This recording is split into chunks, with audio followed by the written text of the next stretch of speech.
আপনার পেজ কিংবা প্রোফাইলে কি এই ধরনের সমস্যা? তাহলে আজকের এই পুরো ভিডিওটি আপনাকে স্কিপ না করে দেখতে হবে। এই ধরনের সমস্যা যদি আপনার পেজ কিংবা প্রোফাইলে চলে আসে, সেগুলো কিভাবে সমাধান করবেন এবং এগুলো কেন আসে, সেগুলো কী জন্য হয়, এই ধরনের সমস্যাগুলো আমরা কেন মোকাবেলা করি, এই পুরো বিষয়টা আজকের এই ভিডিওতে থাকবে। তো হ্যালো গাইস, আসসালামু আলাইকুম, কেমন আছেন সবাই? আমি হাসান জান্নাত রয়েছি আপনাদের সঙ্গে হাসান জান্নাত পেজ থেকে। আপনারা যারা এই ধরনের সমস্যাগুলো পড়তেছেন, আমি বিশেষ করে এই সমস্যাটার কথাটা উচ্চারণ করতে পারতেছি না, কেননা ফেসবুকের কমিউনিটি গাইডলাইন এটা উচ্চারণ করতেও নিষেধ করে।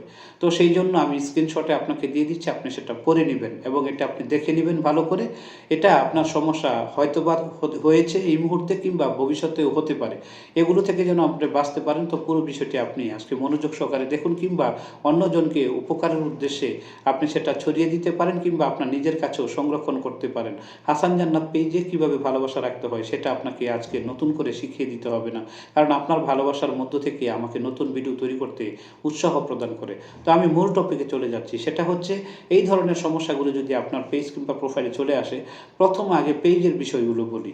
যদি আপনার কোনো পেজ থাকে এবং সেই পেজে যদি অনেকগুলো অ্যাডমিন দেওয়া থাকে, সেগুলো হতে পারে মডারেটর দিয়ে রেখেছেন কিংবা অ্যাডমিন দিয়ে রেখেছেন, সেই সমস্ত অ্যাডমিনগুলো হতে পারে আপনার অন্যান্য কোনো প্রোফাইল অ্যাডমিন, বা আপনি নিজেরই আপনার আইডিগুলো দিয়ে আপনি অ্যাডমিন হয়ে রয়েছেন কিংবা মডারেটর হয়ে রয়েছেন, কিংবা আপনি পেজ বড় হওয়ার কারণে আপনি কিংবা এটাকে সুন্দরভাবে সেভ করে রাখার জন্য সিকিউরিটির জন্য আপনি আরও কাউকেও আপনার অন্যান্য জায়গা থেকে পরিচিত ব্যক্তিদেরকে অ্যাডমিন দিয়ে রেখেছেন, কিন্তু তারা আবার বিভিন্ন গ্রুপের সাথে যুক্ত রয়েছে কিংবা মডারেটর হিসাবে কিংবা অ্যাডমিন হিসাবে।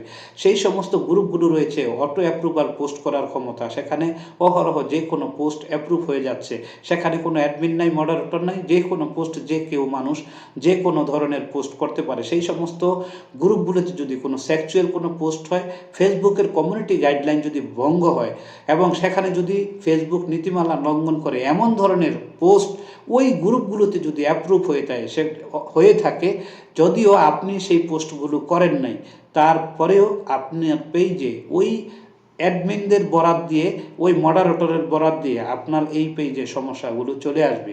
এবং এই কাজগুলো যদি আপনি নিজে থেকেও যদি আপনার কোনো মাদার আইডি থেকে যদি কোনো গ্রুপে যুক্ত থাকেন এবং সেই গ্রুপে যদি আপনি অ্যাডমিন থাকেন কিংবা মডারেটর থাকেন এবং সেই গ্রুপগুলোতে এই ধরনের কাজগুলো হচ্ছে যেগুলো ফেসবুকের কমিউনিটি গাইডলাইন ভঙ্গ করে, তাহলে কিন্তু আপনাকে এই ধরনের সমস্যা ফেস করতে হবে।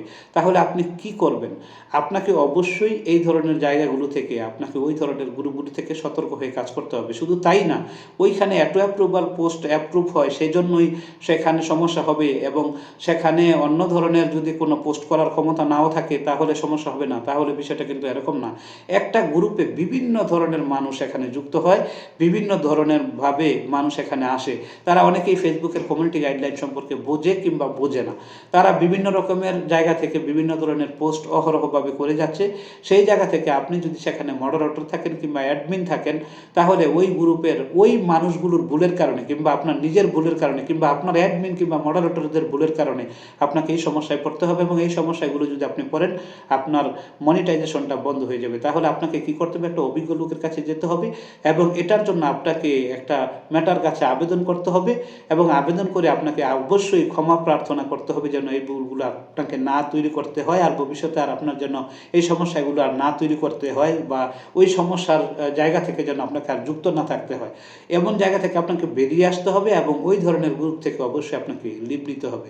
ধন্যবাদ সবাইকে।